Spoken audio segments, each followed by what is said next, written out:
All right, guys, the map is loading here as we jump to MLG Entombed Valley. Sase going up against San. Doesn't New York look nice there in the background? Oh, yeah. No, yeah, I don't know whether he's expecting it or not, but we do have this probe over here on the side. Wow. Oh, that would be so unfortunate, and it's going to get... He cancels the pylon. That's so just smart. That's just absolutely phenomenal. There's going to be an Immortal out here, a couple of Zealots, and oh no! Oh, and the War Prism's going to go down immediately. Loses one Immortal. The Immortal will go down too. Nothing is lost at all for San. But we're at 79 supply to 58 for Sase, and these two Immortals are going to really help a lot against that Colossus, but they have to be able to hit it first. Yeah, there's no range damage hardly at all here for Sase. He's got to keep those Zealots alive here. He's got the one Immortal up front. Several Zealots will get caught there in the crossfire, but I really feel like right now we're seeing a huge advantage here for San. He's got two Immortals. He's still got plenty of force field power left. And right now, he's obviously seeing there is no expansion here for Sase. And the Immortal gets trapped, JP. That could very well be GG. Yeah, I'm not sure how Sase is going to hold this. Does he have enough? He does not have enough energy for another force field, but he does have that second Colossus pop out and actually split forces from San, as we'll see if he's going to be able to get this engaged. And here we go. Wow, he decides to go ahead and pop that, all of the shields, and then goes in for the battle. Being split up like that looked like it might be a little bit bad, but the Zealots ripping apart one of the Immortals. Unfortunately, we see Sase pushed back on the east side, trying to throw down some force fields to stop this push. But as you can see in the supply itself, JP, 63 to 111, although it didn't look like the best engagement. What? There's a pylon being built in the back of Sase's base. He just slipped it in there. Yeah, the probe just waltzed right in. Here in the middle of the map, Sase is dealing with the army of San, doing his best to control these Colossus, and he's doing an okay job, but the supply is 113 to 45. Sase really has no hope, especially with those Zealots in his mineral line. Good game. San taking game one.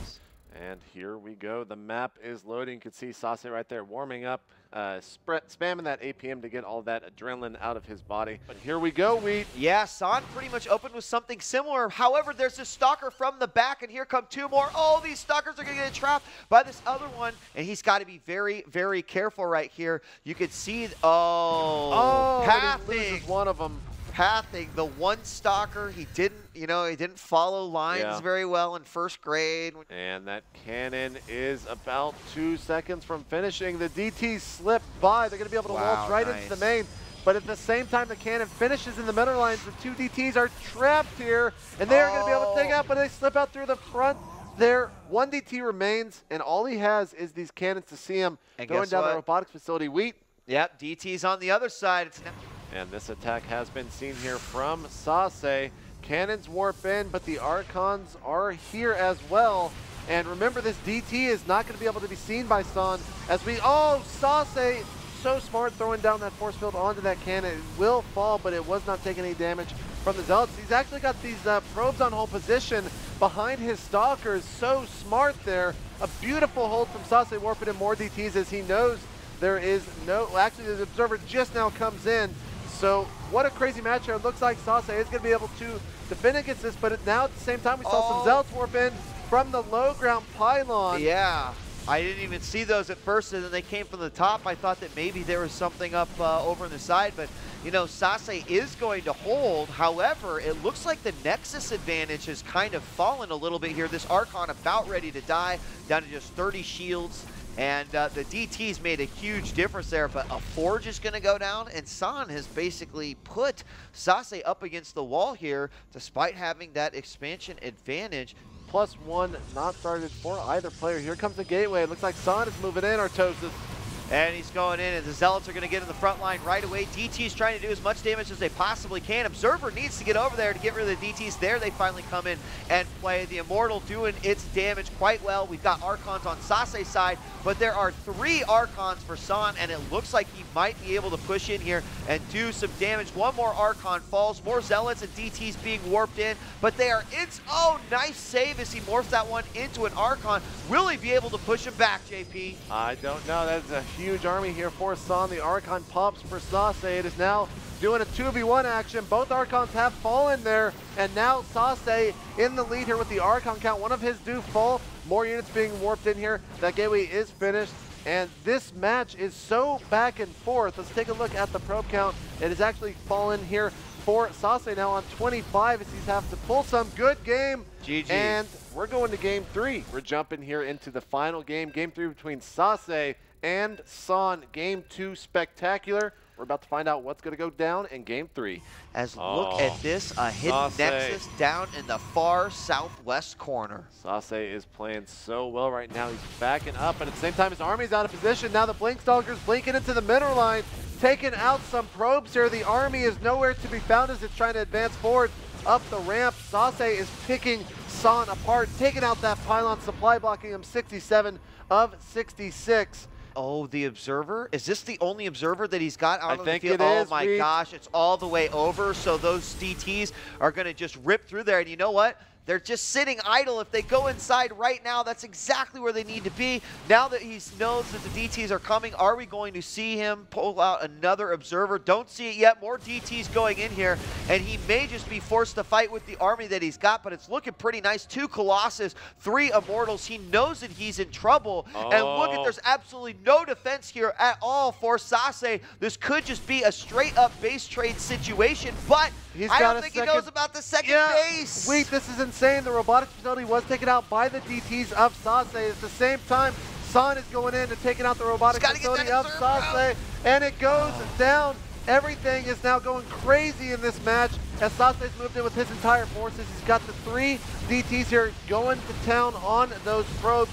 San has no idea that this is not really a base trade that he can win because Sase has that second base here. San does have 580 minerals. Looks like he wants to rebuild down here in the bottom right-hand corner, leaving a handful of units back in Sase's base. I mean, it's over because all that's left is I mean, well, he needs some gateways up right now, but the Dark Shrine for Sase, he's remaking his side core right now. He's going to, oh my God, he's expanding over on Sase's side. He knows that there is not another base. He's trying to get rid of everything. There's 2 gateways left.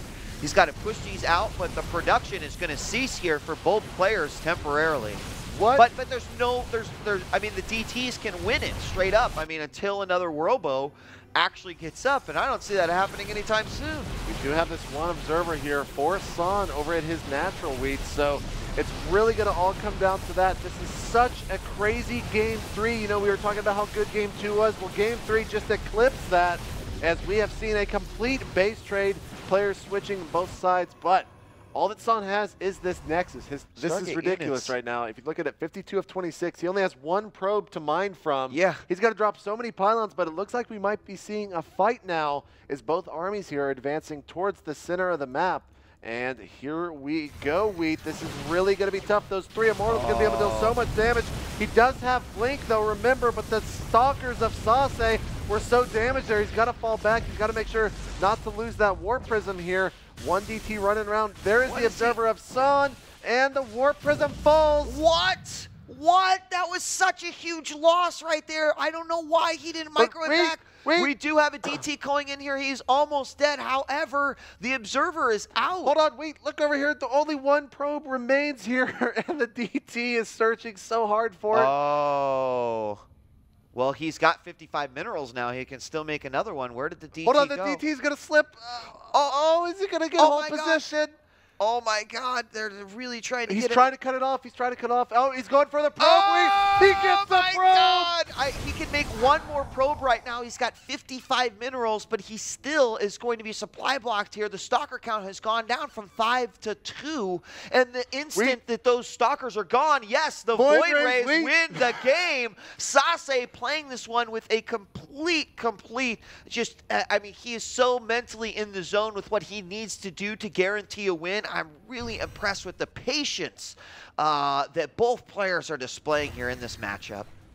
This game, you know, did he force a push? He is actually, I mean, he can't do anything. He's supply blocked, so he cannot build a probe, and one of the Stalkers falls. Now the 4 Void Rays. Good game! Sase takes it. Wow. What in the world?